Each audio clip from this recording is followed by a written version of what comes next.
Welcome to Safe Sanctuary Training for St. James United Methodist Church. We will be going through this short presentation together. At the end, you will be asked to answer a quiz and submit the answers. On several slides, you will see a random object inserted, perhaps a pink pig or a trapeze artist. Please note what the object is, as you may need that information later. Scripture shows us clearly that our calling and our mandate is to ensure safe sanctuary for all of God's people.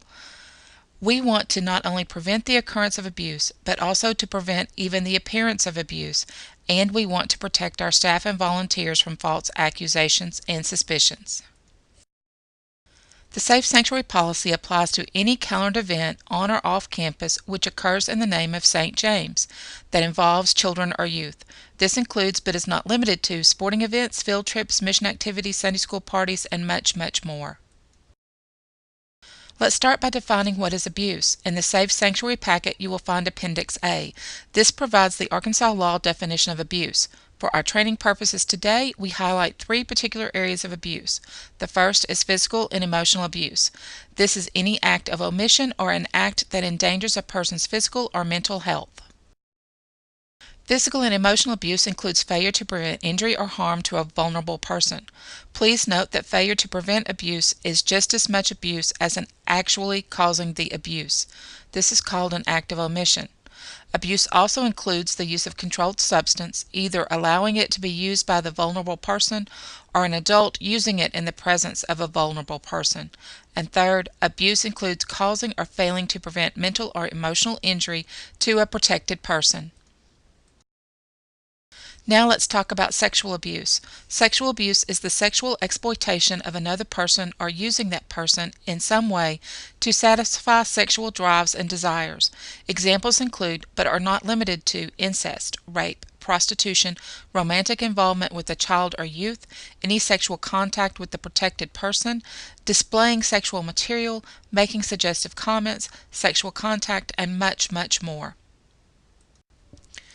It's very important to remember that when it comes to abuse, it's just not what you do, just as importantly, it's what you don't do. Not stepping in to stop an abusive action or situation is also abuse. You must be proactive to prevent abuse or situations that might lead to abuse. At the very least, this would include making a staff member aware of potentially dangerous situations so that they can respond appropriately. Anyone who works regularly with children and youth must be Safe Sanctuary certified, as well as all employees of St. James United Methodist Church. The certification process includes first completing an application and giving permission to do background checks. 2. If a member for less than 6 months or you are not a member, you must submit the completed reference form. 3. Complete the training session either in person or by video. And 4. Receive satisfactory background checks. Please note that St. James does 3 separate background checks. The first is an instant OmniSearch by a contracted company. The second is a check of the Arkansas State Police sex offender list. The third is a child maltreatment check with the Department of Human Services. As you complete your application, please make sure and disclose anything that might come up on your background checks. Having a conviction in your background does not necessarily mean that you will not be certified. We require, however, your complete honesty in disclosing past problems. Depending upon the situation, we may call you for more information or ask for a personal interview. Forms can be downloaded at the church website. What if there is an incident? If you witness abuse, first and foremost, take care of the child. Separate the child from the suspected abuser. Secure emergency help if needed. This means call 911 if you deem that to be necessary. Please contact a staff member as soon as possible. This is a large campus and we often go out to the parking lot to direct the emergency personnel to the needed location. We also want a staff person to be able to contact the child or youth's parents appropriately. Please do not contact the parents yourself. This is the role of the staff person. Once the danger has passed, be ready to report on all details of the incident to the appropriate director or pastor. While reports will be made as appropriate by church staff, you may call the Department of Protective and Regulatory Services yourself at 1-800 1-800-482-5964. Please remember that the safety and well-being of the child is of utmost importance. Keep all information regarding incidences or suspected abuse confidential unless discussing the matter with authorities or pastoral staff. What if you suspect a child has been abused? Contact your program director or pastor immediately. Share your concerns and let them know if you have taken any actions. We investigate all suspicions of abuse. While reports of suspected abuse will be made as appropriate by church staff, you may call the Department of Protective and Regulatory Services yourself at 1-800-482-5964. Please remember, for the safety and well-being of the child, keep all information regarding incidences or suspected abuse confidential unless discussing the matter with authorities or the pastoral staff. If you should be contacted by the media regarding an incident, we request that you refer all questions to our church's official spokesperson, who is Reverend Johnson or his designee. Please do not discuss any incidents of abuse with anyone other than immediate program director, pastor, or authorities. This is for the protection of the child, you, the church, and the suspected abuser. The following information is some guidelines on how to follow our Safe Sanctuary policy. Almost all safe sanctuary problems can be avoided by following the simple 2-by-2 rule. This means to try to always have 2 persons present whenever children and youth are present. One of these persons must be Safe Sanctuary certified. If for whatever reasons 2 responsible parties cannot be present, then follow these simple guidelines. Try to stay visible to others. For instance, if you are alone in a classroom with a group of children, this is not the time to build a tent and go inside the tent for storytelling. Stay where others can see you. If the situation allows, keep the door open. And finally, stay in an area where others can see you. Stand near the door or windows. There is safety in numbers, especially with children. Try to avoid situations where there is only one adult and one child. If, for instance, you know a child is going to be with you for a while after class or practice, arrange to have another child or 2 present during that time. Ask another parent to hang out for a few minutes until the child's parents arrive. There are often times when non-safe sanctuary certified adults are present with children and youth. There must be at least one Safe Sanctuary certified individual present at those times. Examples might include class mission trips, team parties, etc. Taking children to the restroom, you want to avoid situations in which you are the only adult with a child or children in an enclosed bathroom. Here's what we suggest. Children in 1st grade and older go to the restroom in pairs without direct supervision. If you must accompany a child into the restroom alone, for example, younger children or children with special needs, leave the door ajar or have another adult be present. If you encounter an ongoing situation, perhaps you have an older child with special needs, contact your staff supervisor to make arrangements for assistance. It is absolutely appropriate to change diapers on young children as needed. Just be sure you do so in an open environment. If you have an older special needs child who is wearing a diaper, make arrangements with the parents as to how to handle the situation, or let Kaylee Hudson know and she will make those arrangements. We want to handle changing diapers on older children in a way that protects their privacy and dignity. If the fire alarm should go off, even if you know that the fire alarm is just a drill, you must evacuate the building. Gather your children or youth, take the sign-in sheet, count carefully, and go to the nearest safe exit. A fire evacuation map is located in each classroom. Children in the nursery and elementary hallway will evacuate to the parking lot and go towards the Pleasant Valley entrance. Children in the Miles building will evacuate the building and go towards the Platte Valley parking lot entrance. Stay outside until the all-clear signal is given by a staff person. It is your responsibility to locate the nearest first aid kit for where you will be working. Kits are located throughout the buildings, and any staff person should be able to point you to the kits. Defibrillators are also installed around the campus.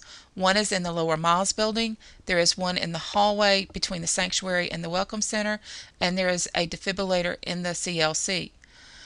You will want to know these locations. Should the need arise, the defibrillator will talk you through the steps in its use. Do not hesitate to call 911 if you think necessary. Remember, contact a staff person as soon as possible. It is never appropriate to use physical punishment with a child or youth. There might be a rare circumstances in which you would need to gently hold a child or youth to prevent them from harming themselves or others. We call this a gentle bear hug and is only meant to prevent harm. For children, appropriate discipline steps include making the children and parents aware of what the rules are. Using gentle reminders is usually all that is necessary to turn a situation around. Sometimes simply standing or sitting near a disruptive child is enough to remind him or her of your presence. While it should be used sparingly, reasonable and supervised timeout is acceptable. Keep parents aware of issues, but do so in a way that protects their privacy and dignity. When all else fails, call age-level staff person and he or she will advise you on the situation. Basically, the same rules apply for youth. If behavior does not improve regardless of your attempts, contact Liz Robinson or Kendall Jones. As the individual grows, so change the physical and emotional boundaries. While it is perfectly acceptable to hold a young child or have him or her sit in your lap, the same behavior is not appropriate for older children. While it is sometimes hard to gauge the difference between a young and old child, we suggest using entrance into elementary school as that boundary. Once the child has entered kindergarten, you need to begin to set stricter boundaries, especially as a child matures. Sometimes he or she may become inappropriately attached to a teacher, coach, or mentor. You will need to guard these boundaries and step away a bit if you detect a problem arising. Pay attention to where conversations are going and redirect them as needed. Always contact a staff person if you feel uncomfortable in a situation. St. James has a rich history of using youth and college students in volunteer helper positions.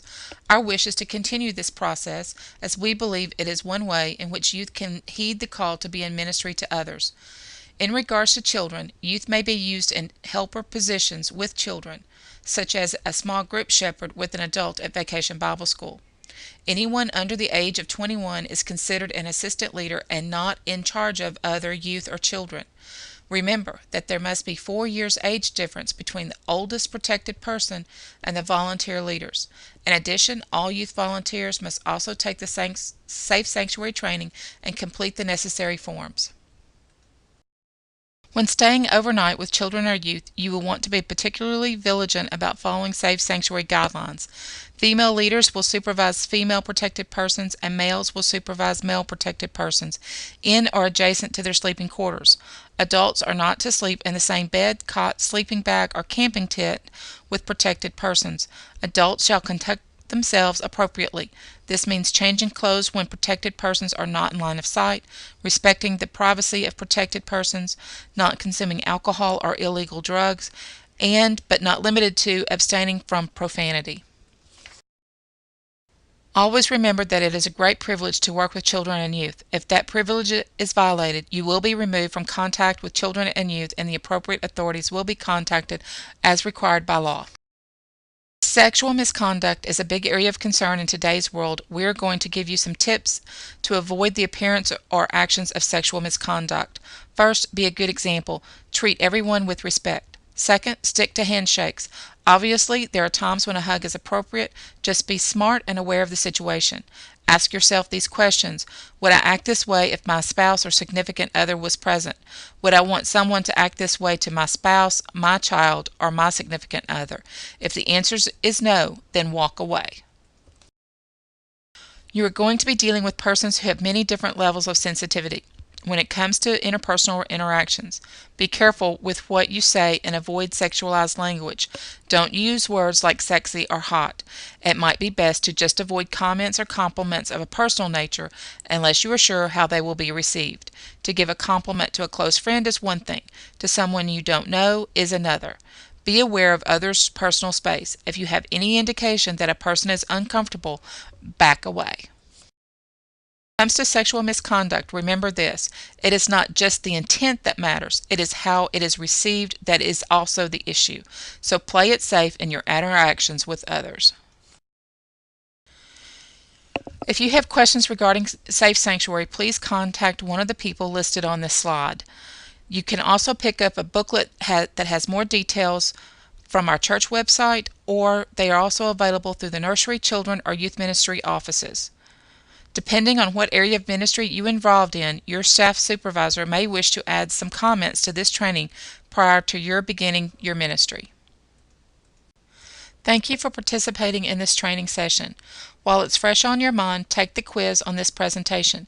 You will need to return to the St. James Safe Sanctuary webpage for the link. Don't forget to download and complete your paperwork. Please turn in the completed paperwork to the age-level staff person you work with. They will contact you when it is time for you to begin working with children and youth. Thank you again.